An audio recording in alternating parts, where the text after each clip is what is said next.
పవన్ కళ్యాణ్ నటిస్తున్న gangster film OG దానికి తెలంగాణ ప్రభుత్వం ప్రీమియర్ టికెట్ అప్రూవ్ చేసింది. 24 సెప్టెంబర్ 9 గంటల షోకి ₹800 టికెట్ ప్లస్ మిగతా థియేటర్లలో ₹100 పెంచడానికి అప్రూవల్ ఇచ్చింది. అంటే వాళ్ళ ఫ్యాన్స్ ఎవరైతే చూస్తారో ఫస్ట్ ఫ్యూ డేస్ వాళ్ళ ఫ్యాన్స్ చూస్తారు, వాళ్ళ ఫ్యాన్స్ వాళ్ళ ఫ్యామిలీస్ 1కి 4 సార్లు చూస్తారు. వాళ్ళందరికీ భారం పడుతున్నారు అన్నమాట, భారం పెడుతుంది. అంటే ఎవరికి లాభం అంటే ఇప్పుడు యాక్టర్కి ₹100 కోట్ల, ₹200 కోట్ల, 300, 500 కోట్ల రూపాయలు వాళ్ళ పే అవుతుంది. కానీ ఇక్కడ చూసే వాళ్ళకి ఆడియన్స్కి భారం అనేది పడుతుంది. ఇది అన్యాయం.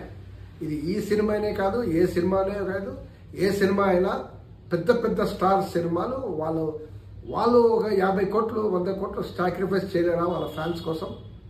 వాళ్ళు 50 కోట్లు తగ్గించేసి టికెట్ని తగ్గించాలి కదా, టికెట్ని పెంచడం ఏంటి అనేది క్వశ్చన్.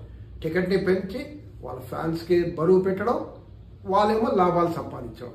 సో ఇది అన్యాయం. ప్రభుత్వం కూడా ఈ గవర్నమెంట్ విధానాలు కూడా టోటల్ రాంగ్. ప్రజలకి సంక్షేమం చేయాలి తప్ప ఎవరైతే కోట్లు గడిస్తున్నారో వాళ్ళ సంక్షేమం చేయడం ఏంటి? సో ఈ రేవంత్ రెడ్డి ప్రభుత్వం పునరాలోచించాలి.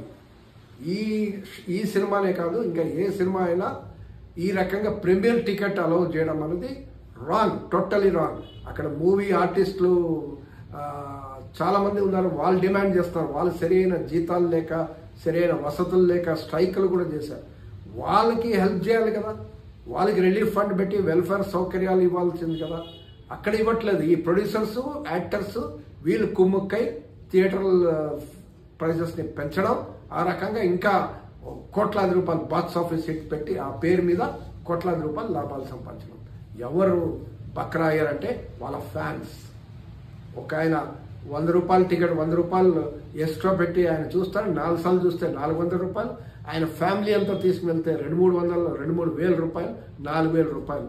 అంటే ₹4,000 పెట్టి ఒక సినిమాని 2 సార్లు చూడడం ఫ్యామిలీతో పాటు, ఇది చాలా అన్యాయం. రైట్?